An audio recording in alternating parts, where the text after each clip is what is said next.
There's been a lot of discussion on the Toronto real estate market as we closed out 2024 and rang in the new year. We did just get the new stats for 2024 in December, but that also would give us the entire year as a whole. In this video, we're going to break down what happened in 2024 in 3 minutes or less to really go through the key takeaways. And in my next video, we'll break down all that data one by one with full charts and graphs. But for this video, let's jump into those takeaways. Jumping straight into this list, in 2024 had a few interesting things as we went along. The first one that I believe brought everyone some surprise was that the Bank of Canada lowered the rates from a 5% overnight lending rate to 3.25%. I don't think anybody expected that much of a decrease in the overnight lending rate. What that translated to, if you had a variable rate mortgage, you're looking at around a savings of about $100 per $100,000 borrowed. So if your mortgage has $500,000 remaining, for example, on a variable mortgage, you're looking at around a $500 a month savings per month. That's a big difference and will definitely have an effect going into 2025. On the fixed side, we did see rates come down quite significantly over the course of the year, and it's been hovering around that mid fours as of late. If you saw any of those news articles lately, it says sales up from last year. And although that sounds super optimistic, this year and last year were two of the slowest years ever in Toronto real estate. In fact, we've had two of the slowest sales years since 2001. So even though we beat last year from a sales perspective, still very low compared to the last basically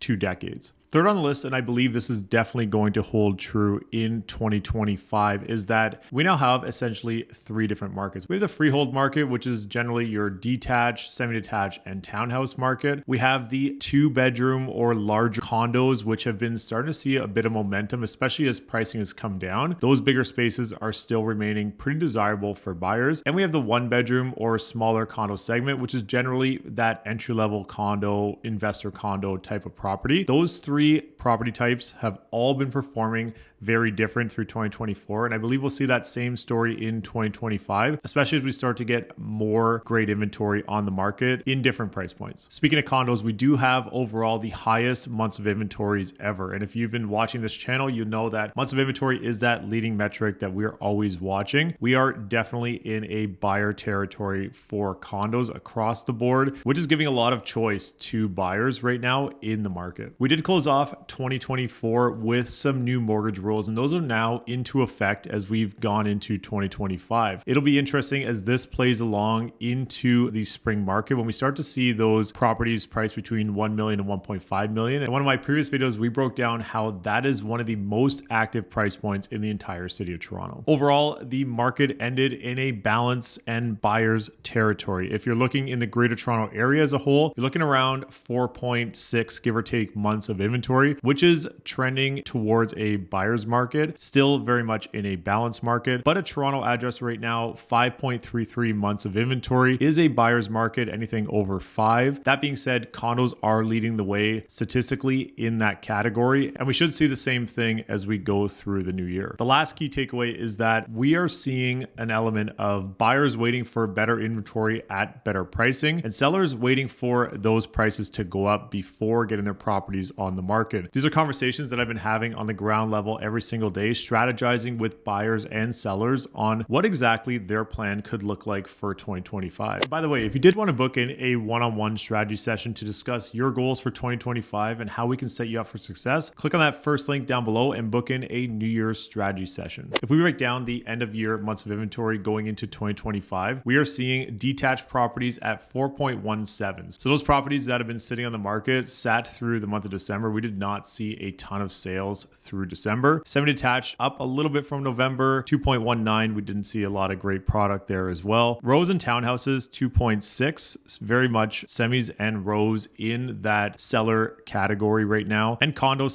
6.72 to end the year. In CO1, the main core of Toronto condos downtown, we had over 8 months of inventory. And that is definitely seasonal. We did not see a ton of sales in the condo space throughout December. There's your market stats for the end of 2024 market recap. Love to hear your thoughts in the comments down below on if this is what you expected for the year. Click that subscribe button as we do have the next video breaking all of these down one by one with the full graphs. I'm Michael Ouzas. Thanks for watching.